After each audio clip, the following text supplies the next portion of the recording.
Hi everyone, my name is Eli, and today with Celine we are going to talk to you about Blizzard's new game Hearthstone. Just a quick disclaimer before we get started. This is a personal work and it does not represent in any way our respective employer point of view. That being said, if you are looking for a new job, Google is hiring, so if you are interested, come to talk to me after the talk. Had to do it, guys.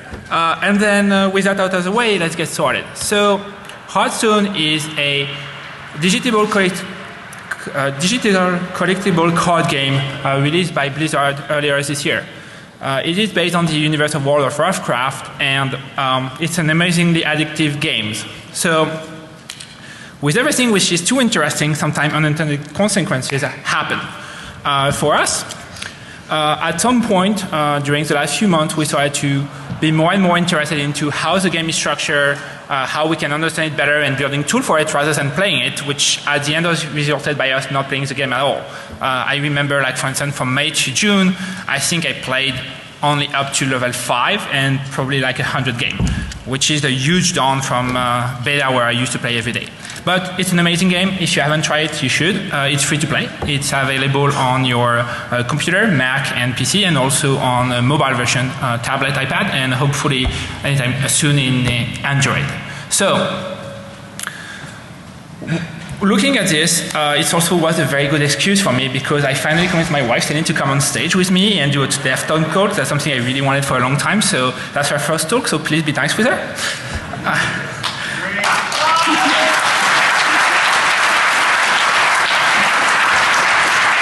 Alright, so what are we talking about today? Today we're going to talk about game complexity. Hearthstone have about 500 cards now, and complexity creates bias. And the question is, can we use this bias? Can we exploit them? Can we find things which make us give us an edge? And that's what this talk is about. We wrote about our research and sent it to Blizzard. I don't know if some of them are in the room, but we didn't get any response, so I think they're fine with it. You know, no answer means yes, right? So, why we wanted to talk to you. First thing we want to tell you about how to find undervalued cards. So each card has a value and the question is, are they better bang for the buck than others? The second thing we wanted to tell you, and the other thing we really kept under the wrap and we didn't advertise at all so far, it's a surprise at DEFCON, is can you predict what your opponent is going to play? Yes, it's possible, and we're going to show you how, to a certain extent. We also wanted to tell you about how to predict the game outcome. It's very interesting, except we don't have time. 45 minutes is too short, so we'll write a blog post about it. And of course, we wanted to tell you about the impending alien invasion. No, wait, no, not this one. So, how many of you play Hearthstone? Can you please raise your hand? Not everyone, okay. How many of you reach Legend? No one, okay. Well, sorry.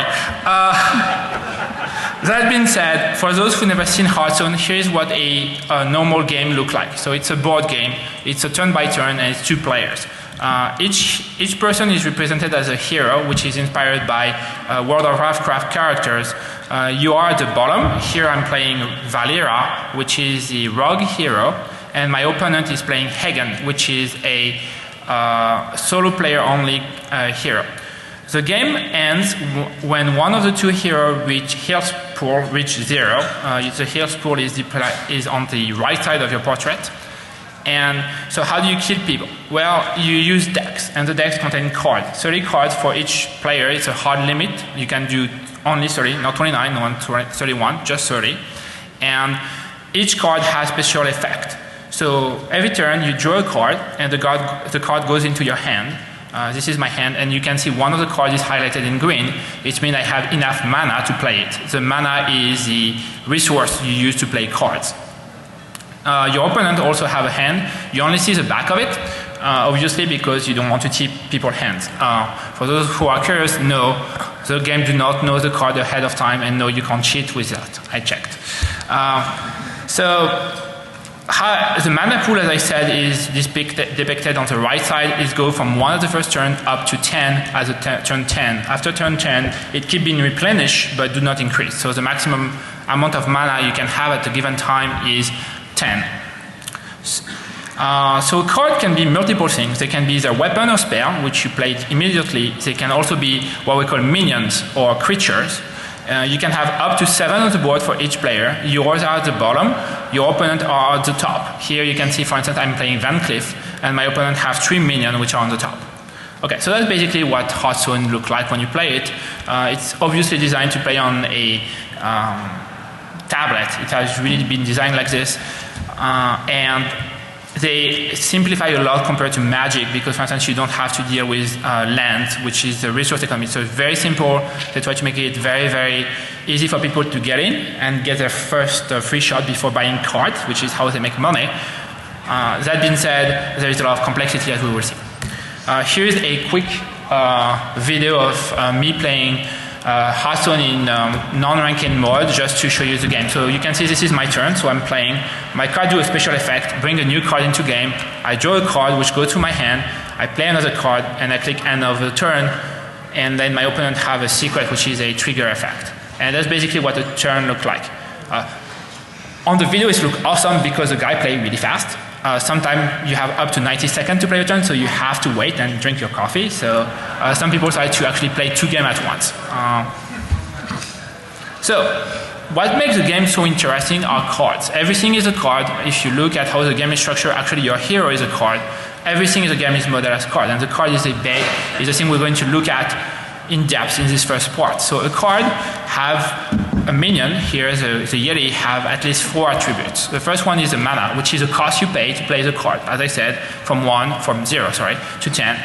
And then you have basic attributes in this card, which is attack, 4 here, and health, 5.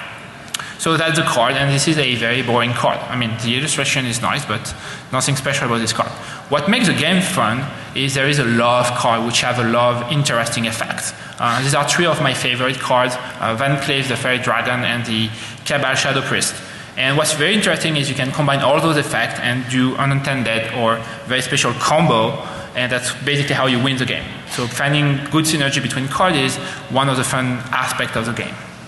So now that we know cards, the question is there a better card or card which have a better bang for the buck than others? How we find those? Well, let's start first with the theory. I know it's early in the morning and the head hurts, but bear with me, please.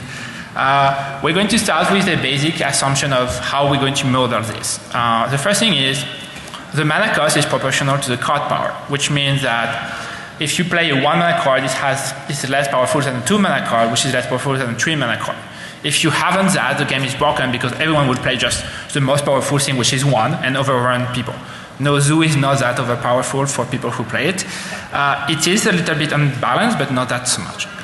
2 is the power of the card roughly increases linearly, which means a 2 mana card is roughly twice as powerful than the 1 mana card. If this hypothesis is not true, it means that if it was exponential, which means the highest card would be vastly superior to the lowest card, then Rush deck would have no chance of success. As the opposite, if it was a log scale, then long-term games, which we call control deck, will have no chance of success. So roughly, the linear is something you need to be able to have the game balanced between short-term and long-term. It's not quite linear, but it's a reasonable assumption. Card effect have a constant price. It means that a Divine Shield or any effect have the same price regardless of the card it's in. There is no discount for a specific card, there is no secret, all of it's in the card. Which brings us to the fourth one, which is having a card has value. Remember, you only get 1 card each turn, so even holding a card has some value, which we call the intrinsic value of the card. And finally, we believe there is no secret. We believe Blizzard has no hidden component, hidden balancing factor, and what you have in the card is exactly what the value of the card should be. So if we were summing all the attributes, you would get the value of the card. The question is how you sum them is another question we're going to explore, but there is nothing secret about it, and we believe everything in the game, and you can actually look at it. So that's where we started. So how do we model a card? Well, as I said, the mana is a price, so the price is equal to the attack and the health and the intrinsic value of my Yeti. There is nothing else on the card, so we assume that the mana is the price in mana is exactly the sum of those attributes. You put it into a linear function, don't worry, it's very simple. You say, well, 4 mana is 4 attacks, where A is basically what we call the attack coefficient, which is the base point, how much mana it costs to have one attack, plus 5 health, where H is the coefficient for health, which is the base point, how much 1 health point costs in mana, plus I, which is the intrinsic value of the card, which is how much mana does it cost to even hold the card. So with that, you can already, even look, without looking at the coefficient just yet, you can compare two cards. So take another very common card, which is the Boulder Fist Ogre, which is heavily played in Arena, and we can also put it in equation, right? 6 mana is 6 attacks plus 7 health plus the intrinsic value, and we want to compare it to our Chillwind Yeti. So same thing, well, not really easy to compare, so we're going to be very, very high tech. We're going to go back to 4th grade and we're going to just divide by 6. Yes, that's really hard, I know. And then it gives you 1 mana point. So for 1 mana point, you get 1 attack, 1.16 health, and the intrinsic value of the card. On the other hand, we're going to divide by 4. And by doing this, you say, well, for 1 mana point, what you get is 1 attack and 1.25 health, plus the intrinsic value. And here you can immediately see that one of them get better bang for the bucks. The Yeti gets more health point per mana point than the Boulder Fist Ogre. And that's the kind of imbalance we're going to look for. Let me give you a more interesting example. Fireball, my most hated card. I hate to be killed by a fireball, but that's a very simple thing. For those who don't know what a fireball is, it's a big ball of fire that people throw at you and you die. That's what it is. And so basically this one is very simple to model. You pay 4 mana and you basically blast the guy with 6 damage, or a creature. So very simple to model. 1 mana is 1.5 damage. Alright, and they're like, well, you know, a fireball is great. How about we make a giant fireball? It's called a pyroblast. Bigger, stronger, meaner. And the pyroblast is basically 10 mana, and for 10 mana this time you get 10 damage. Well, okay, but then in that case, it might be bigger, but the bang for the value is not that great.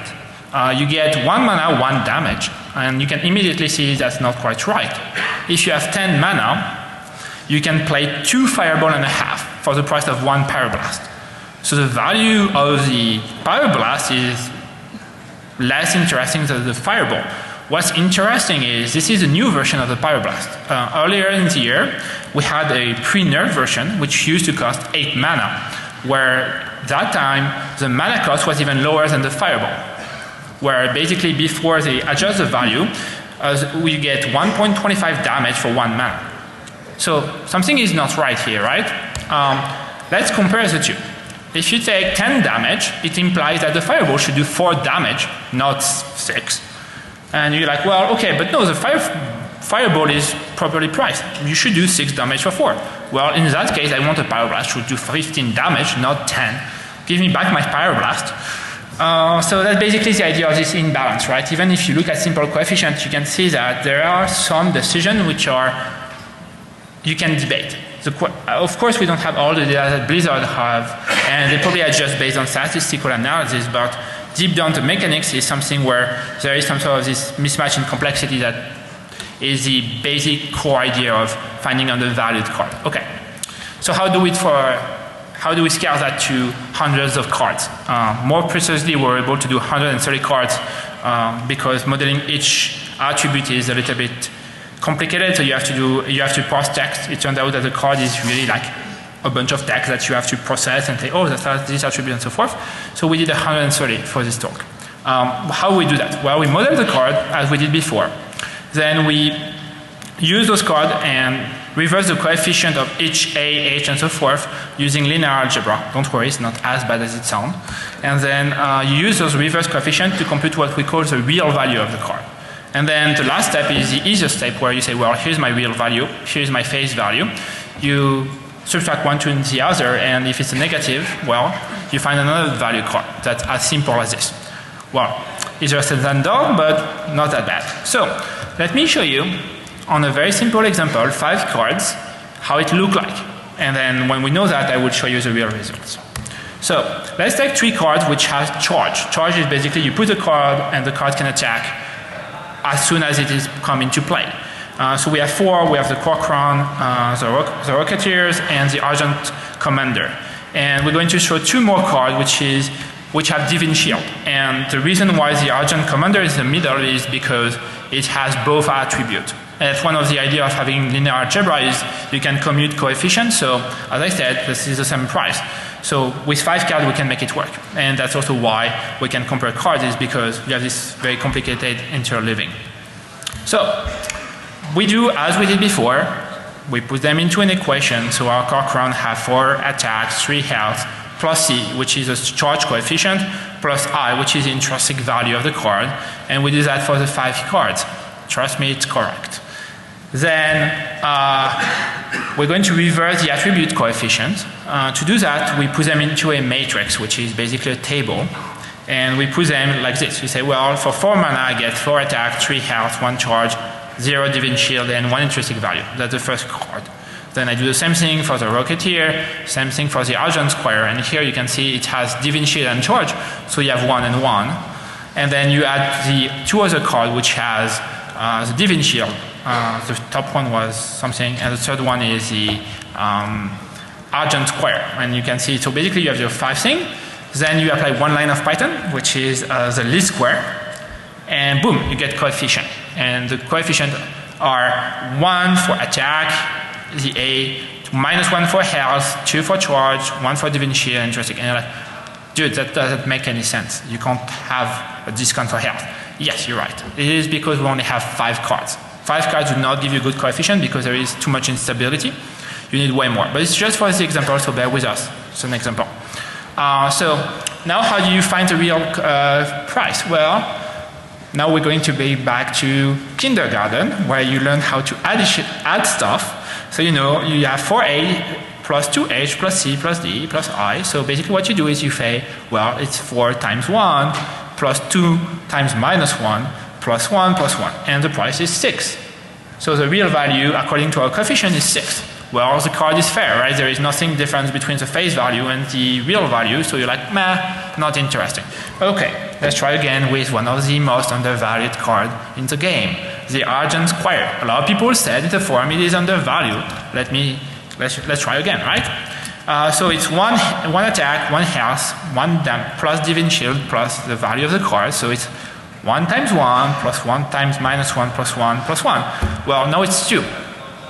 Wait, 2? No, the card is 1, right? And yeah, you're right. That's why it's an undervalued card. It actually should cost twice.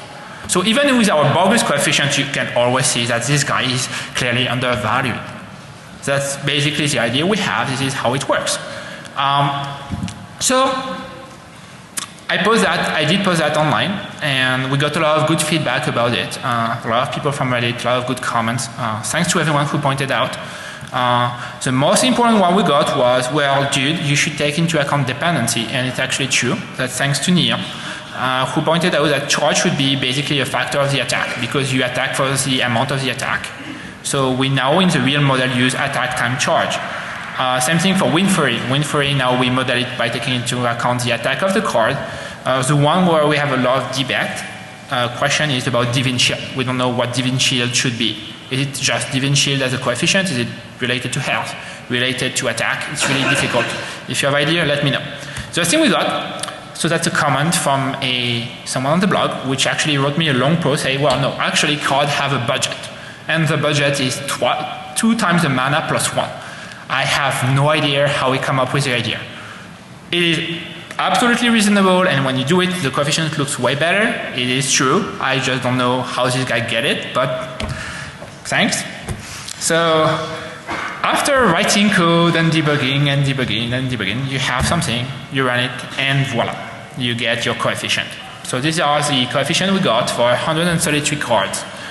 You can see that the most valued coefficient is sorry, I must mention, because we use the budget idea that has been proposed, now 2 coefficient points is roughly 1 mana point. So basically destroying a minion costs you 5 mana to add to a card. A board damage costs you about 1.5 damage, 1.5 mana per point. Drawing a card costs you, a single card costs you roughly 1.5 mana. Divine Shield is pretty expensive, it costs you almost 1 mana point and so forth. We also have negative coefficient, which is basically decrease the price of the card. As you expect, having your opponent drawing cards is the highest one, followed by discarding cards. Doom Guard, I'm looking to you here. And then we have Overload, which is the shaman mechanism, which you pay another price, right? So all of this seems perfectly fine, and we were really happy. And we had this guy, which is a bot damage. So we did something we thought was very clever, which was like, let's model single target and multiple target coefficient as different. That is a stupid idea. I'm going to show you why in a few slides, but keep in mind that we tried. More than in a few slides. So one way to visualize what it looks like as a result is you can put on a graph where the x-axis is how much Blizzard assigned as a card as a face value, and on the y-axis how much the algorithm believes the card is worth. So it gives you on the left triangle the undervalued cards, they are in green, and the overpriced card on the bottom right triangle. Of course, because we arbitrarily force cards to be either undervalued or overvalued, you're not that interested into the one which are close to the line in the middle, which is like fair price. What's interesting is the people who are clear outlier, and there is quite a few. The reason why we have a lot of low value cards is because when we model cards, cards which have like shared ability are mainly lower value. It's not because the algorithm favor one or the other, it's just because when we did model, and you can see it on the slide, most of them are on the left side of the graph. For higher cards, they usually have special ability which are not captured by this model. I'm going to show you another one for those special ability just after that. So, no more blah blah. What is the result? Well, one of the most undervalued cards is Soulfire. We do believe it actually should be at least 1 mana. Light of Justice is also undervalued. This one actually triggered a lot of discussion, but then a lot of people pointed out that they do pick it into the arena. It gives you 4 attacks for 1 mana, which is somewhat overkill if you think about it. Not surprisingly, Mortal Coil, Power Shield, all of them are perfectly, and Argent Square. You're here, man. I see you. And there's also Explosive Trap. Somehow it actually gives you something which seems reasonable to most people. The one which is a little bit bizarre is Sacrificial Pact. It's probably a bug in the code. And do notice we also have high value cards. The one which probably is the most overpowerful is the Fire Elemental, which the algorithm believe it's probably 7 mana, not 6. Something which also has been mentioned before by people just by looking at the cards. So somehow the algorithm gives you a reasonable result. So we believe we are on the right track. If you want to look at the full detail, all the coefficient, all the card rank, they're on my website. You can just go there, and we keep updating it as we update the model. And if you have idea on how to make the model better, as we said, let us know. So, how do you take it to the next level? So far we have only used a card. The question is, how do you make it better? Well, it's really difficult, at least without extra data. And this extra data is how people play the game. Most of the other cards depend on the state of the game, and we don't have insight about it unless you have a lot and a lot and a lot of replays. Of course, Hearthstone being very, very new, we don't have that much replay, and it's actually not a built-in feature. So, fortunately for us, we get our hand on 100 games which are being played between May and June. We'd like to thank you, our anonymous friend, for that. Thank you very much. And it's not a long-term solution, and we really hope that Blizzard will give us the ability to see replays and allow us to do our own analysis. I do not believe it's a flaw in the game. I know it's in the terms of services that they don't want to do too much data mining on it, but having people to look at things is not, I mean, the game is perfectly balanced. There is no reason to hide anything. So with this data, you can do interesting stuff. The first one is you can actually price cards which have unique effect. Let's start with a very simple example to get started, the Twilight Drake. So the Twilight Drake is a card which is a 4/1 for 4 mana and have a special effect that when it comes into play, it's a battle cry, it will gain 1 health, 1 additional health for each card you have in your hand. So obviously the value of the card depends on how many cards you have when you played it. So you can build a model where you say, well, if I have 1 card in my hand, then it has 1 extra health. And then the real value is 1.3 mana. If I have 2, it's 1.9 and so forth, up to 9. You have a maximum of 10 cards. So plus the Twilight Drake, the maximum is 9, or it's 5.9. So the question is, now you have this table, you need to use a replay data to be able to know, well, how people play it, right? Are they mainly playing it with 8 cards in the hand, 4 cards, 2 cards? So you do it, you draw this thing, and this thing, it draws this exact graph. And what you see is the following. In the red, on the left side, you see when people play it with less than up to 4 cards, and the card become undervalued. Basically, if you play with 4 cards, you get 3 mana value out of your card. If you play it with 5 cards at hand, you have a 3.6 value, and with 6, you have a 4.2 value. So this is the first zone where basically the price of the card is just right. If you play it with 7 or 8, then you get a lot of value out of your card. The average real value of the card is, if you take the average 3.7, which is right next to what is the predicted face value. So based on that, we do assume that the Twilight Drake price is fair. It basically is exactly what it is. It's also interesting to show that looking at this, we get the same conclusion as Blizzard, so we think we have something which is very similar to what they have, except they have way better data and better insight. Let's look at another card, which is one of my favorite cards, which is Van Cleef. So what Van Cleef do is, it will gain 2/2 for each time you play a card before it during the game. So all you have to do is, again, look at the replay and look at how many cards were played during the turn before it to get his value. And for a reasonable number of cards played before the game, I know you can go way below that, but for the reasonable number, if you have a 2/2, it's 1.09, so 1 mana if you play it just like this. If you add a second card, you add 3 mana, which is roughly fair. 6/6, you become to get a lot of value out of it, and when you play 5 or 6 cards, then the value of Van Cleef is just outrageous. If you plot it, very, very different plot. As you can see, Van Cleef is most of the time undervalued. It is. Even if it's a 6/6, which is 2 cards before it, 3 cards before it? No, 2 cards before it, then you already get like a 5 mana worth of your card. And for 4 cards before, you get a 7 mana worth of card, and so forth. So the average is 8.1. So the average value of Van Cleef today is 8.1 based on our data. So I do claim that Van Cleef is undervalued, and I believe the right value is between 5 and 7 mana. I know it would make Van Cleef harder to play, that's why I say we should not be 8, should not be 9, but 3, in my opinion, is way too low. It is not, according to this data, it doesn't make any sense. Most of Van Cleef actually I play on the ladder are actually 6 or 8. They're like, people play it 4 for priest, but otherwise they will give you a 6/6 or 8/8 Van Cleef, which are way too powerful for the price. So this is probably one of the cards which is the most undervalued. All right, last one. Flame Strike. We got a lot of questions about how you deal with AoE. So cards which have a area of effect. So Flame Strike is one of the simplest one. What it actually do is it do 4 damage to every minion of your opponent on the board. Well, so easy, right? All you have to do is count how many minions you have on the board on your opponent's side, and then multiply by the number of damage, and voila, right? So just did that, and I look at these numbers, and I'm like, whoops, there is something completely wrong here, right? I mean, I show it to Celine, and they're like, well, you know, if you have 2 minions, your card is already worth 13 points of mana. I'm like, well, model is going wrong somewhere. Doesn't make any sense. You can't have a 50 mana worth of card, so what's wrong? It turns out it's because we use a board damage. Remember I told you we tried to be clever and separated single target versus multiple target? Turns out it's already factored in the card. And this is what happens when you try to be too clever. So like, okay, let's just burn it. Let's try again. And go back to single target. Way better. No, now it makes more sense. That's how we learned that you should not use multi-target versus single target.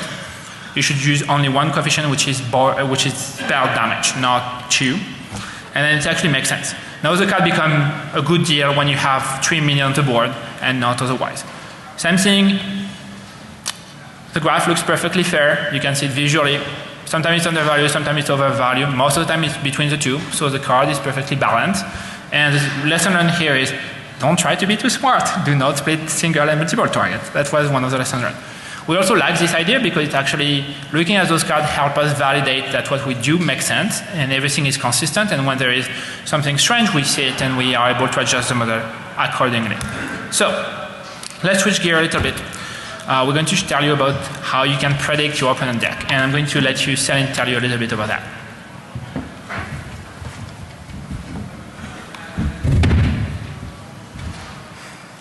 So hello everybody, my name is Céline and I'm going to show you our in-game tool. So the tool is a web application written in Python. It runs on a small web server called Flask. So you can display the web page just text to your game, as you can see on the left side of the screen, or you can also use any devices with a web browser, such as a tablet. So this tool implements all the algorithms described in this talk, so you can benefit from them easily. So the main screen in our tool is a real-time dashboard, so you can use it to track game metrics, played cards, and predicted cards for your opponent during a game. So the first box on top displays the game metrics. There are 3 metrics. So the mana advantage, so it's the difference between how much mana you spend and how much mana your opponent spent by playing cards. The draw advantage is the difference between how many cards you drew and how many cards your opponent drew. And the other advantage, so it's the difference between how many cards you have in hand and how many cards your opponent have in hand. So this matrix appears in green if you have the advantage, and in orange if the advantage is for your opponent. So in our study, we found that those metrics are the most predictive of the game outcome. So we won't go into detail today due to lack of time, but we will do a blog post later about it. Below the metrics, you can see your deck. So you can see how many cards of each type you have in your deck in the T column, so T for total, which one of them are currently on the board in green in the P column, P for played, and how many are dead in red in the D column, so D for dead. So below your deck, there is a third box that shows what cards your opponent played. Every time your opponent plays a card, it will appear in this box. Same with total card in the T column, played card in the P column, and dead card in the D column. And so the last but not least, the final box will show you a prediction of which card your opponent is going to play based on the previous card he played. So how did we manage to get the game data? So we could use packet sniffing to get the game data. It gives you the best data, but it's a violation of Blizzard's terms of service, so we didn't use it. We could use OCR for optical character recognition, so it gives you good data, but it costs a lot of CPU and it's not very reliable, so we ruled it out. So we ended up using the debug log, so you can start your game in debug mode using a small config file. It's a simple method to get Hearthstone data, but it has some limitations.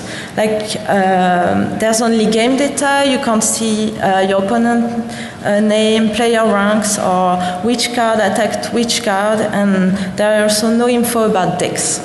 So it would have been great if Blizzard provided a log system as good as the one in World of Warcraft. So now you will see our tool in action in a short video.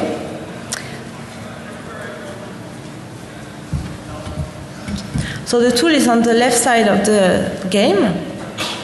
So I'm playing against Heli, and so I choose my card, and then you will see that Heli starts with an extra card in his hand because he has the draw and advantage. Now I'm picking up a card, so we have the same number of cards as you can see in the dashboard. There's no more advantage for Heli. So now I'm playing Argent Squire. So you can see the card will appear in green in my deck, and I spent 1 mana point, so the mana advantage is for me. So now as the game evolves, the dashboard reflects the changes, and as soon as Heli plays a card, the prediction appears at the bottom. You can collapse your deck to get more room for your opponent info, and now he's going to play Eviscerate. And let's get a closer look. So Eviscerate was in the prediction. So yeah, it's working.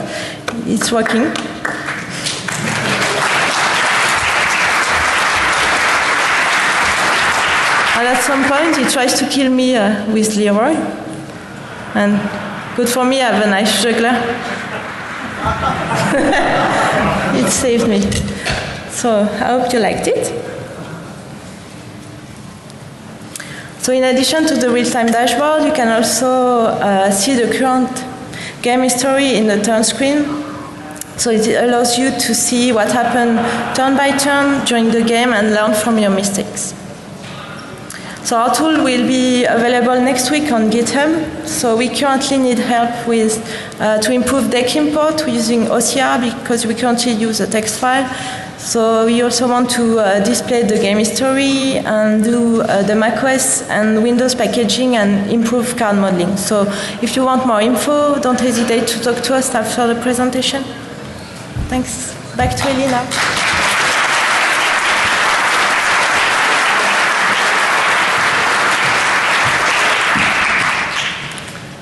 All right, before you get all your hopes too high and tell you about how the black magic is done, just a word of disclaimer. Because Naxxmara, which is the extension, has just been released, the meta is quickly shifting, so the predictions are not accurate. As I said, we don't have access to a lot of games, so it takes a while for us to build a model. So expect the tool to not perform very well for the next few weeks. That being said, it will catch up as soon as the number of cards has been released and stabilized, so probably next season, which is August. End of August, I guess. So how does that work? Well, so it's very simple. We model card affinity, which is which card play with each other. Then we have an evaluation function which will return what are the most likely affinity to be played based on previous card played by the opponent. And then we have a tool. The tool goes through a bunch of replays and then learn from those replay card affinity and what are the metrics. And then, as Céline showed you, we have this tool in-game which basically has the algorithm. Here's the card which have been played. Please return me what are the most likely cards to be appear. That's basically what it looks like. We're going to see each step at a time, and that will be the last part of the talk. So, card affinity.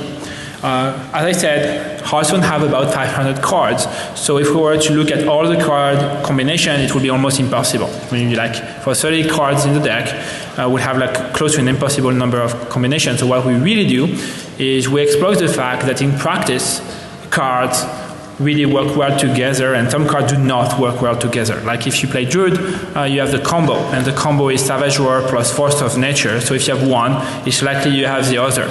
On the other hand, you do not have Force of Nature and, I don't know, a Murloc. Doesn't make any sense, so this is not an affinity that you need to model. So we model affinity like this. How we do that? Well, we use the simplest thing you can think of, which is called n-grams. Here is one of the simplest versions, which is called bigram, which is modeling pairwise of cards. So what we look at is we look in the replay as a sequence of cards which has been played by our opponent, regardless of the turn, and we say, well, the Armor Smith has been played, and then the guy plays the Taskmaster, so that's one big round, and we record the affinity between the two. We say, well, if you play the Armor Smith, then you're likely to play the Taskmaster. And then we look at the second part of the stream, which is, well, the Taskmaster is followed by the Acolyte of Pain, so we record also there is an affinity between those two cards.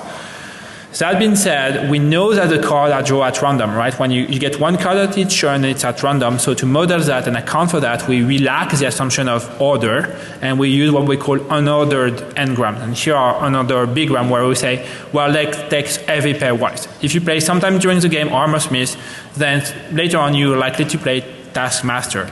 If you played the Acolyte of Pain and you're a warrior, then you are likely to play Armor Smith.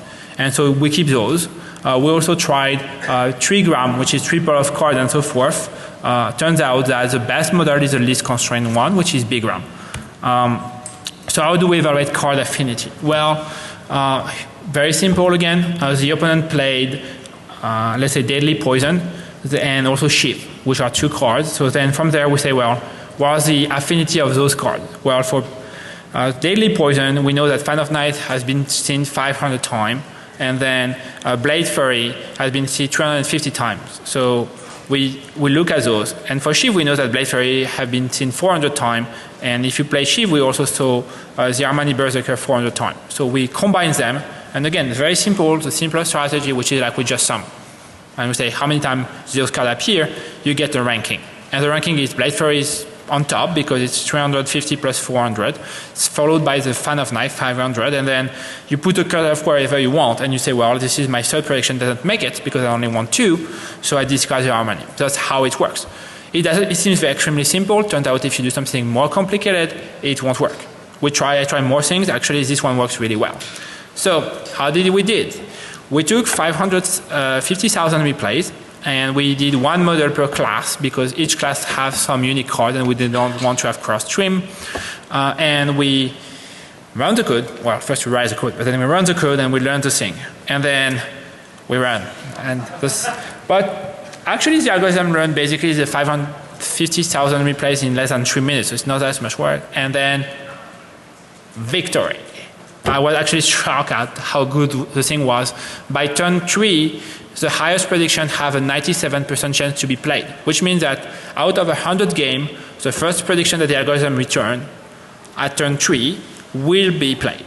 Sometime in the future, we don't know if it's the next card or the card, but it actually tells you, yes, this card will be played. If you want to look a little bit deeper, this is the curve of the average prediction of the algorithm for 10 predictions turn by turn.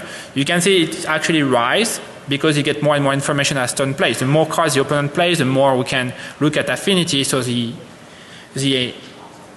accuracy increase, and then it starts to decrease after turn 8 because there is less and less cards in the deck of the opponent, so you have less and less chance to be right? I mean, so the balance is somewhat between turn 4 and turn 8.